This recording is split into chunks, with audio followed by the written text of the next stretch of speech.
एक आदमी आंसुओं के साथ अपने बेटे की लाश को चट्टान के किनारे पर सुरक्षित रखने के लिए उस पर गंधक, सल्फर छिड़कता है और फिर अपने कबीले की ओर लौट जाता है।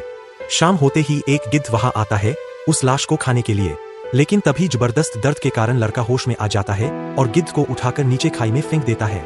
लेकिन अब लड़का खुद भी उसी खतरनाक चट्टान पर है। वो जोर जोर से चिल्लाता है ताकि कोई उसे बचा ले, लेकिन कोई नहीं आता। आखिरकार वह खुद नीचे उतरने का फैसला करता है। खड़ी और फिसलन भरी चट्टान उसे बार बार खतरे में डालती है। ऊपर से मौसम भी उसका साथ नहीं देता, बादल घिर आते हैं और मूसलाधार बारिश शुरू हो जाती है। अब लड़का बेहद थक चुका है। वह नीचे बहती नदी को देखता है और आखिरी उम्मीद के तौर पर कूद जाने का फैसला करता है। वह हाथ छोड़कर नदी में कूद जाता है। जब उसे होश आता है तो उसकी एक टांग उतर गई होती है, डिस्लोकेट। थोड़ी मरहमपट्टी करने के बाद वह घर लौटने के सफर पर निकल पड़ता है, लेकिन रास्ते में कुछ भेड़िए उसकी गंध सूंघकर वहां पहुंच जाते हैं। लड़का एक सूखे पेड़ की ओर दौड़ता है, पर एक भेड़िया उसकी पैंट पकड़ लेता है। लड़का जल्दी से चाकू निकालता है और भेड़िए को घायल करके किसी तरह पेड़ पर चढ़ जाता है।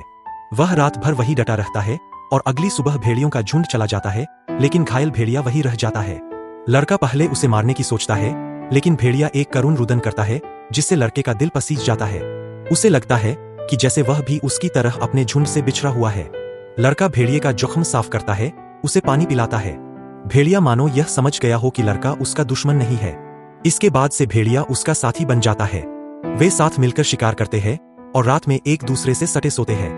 भेड़िया सुबह उसे जगाने के लिए खास तरह की आवाजें निकालता है। सफर में वे अब अच्छे दोस्त और साथी बन जाते हैं। एक बार बर्फीला तूफान आता है तो वे एक गुफा में छिप जाते हैं, लेकिन गुफा में एक शीत निद्रा में सोता हुआ भालू होता है। भालू जाग जाता है और हमला करता है। भेड़िया बहादुरी से लड़ता है और लड़का तीर से भालू को मार देता है, पर भेड़िया बुरी तरह घायल हो जाता है।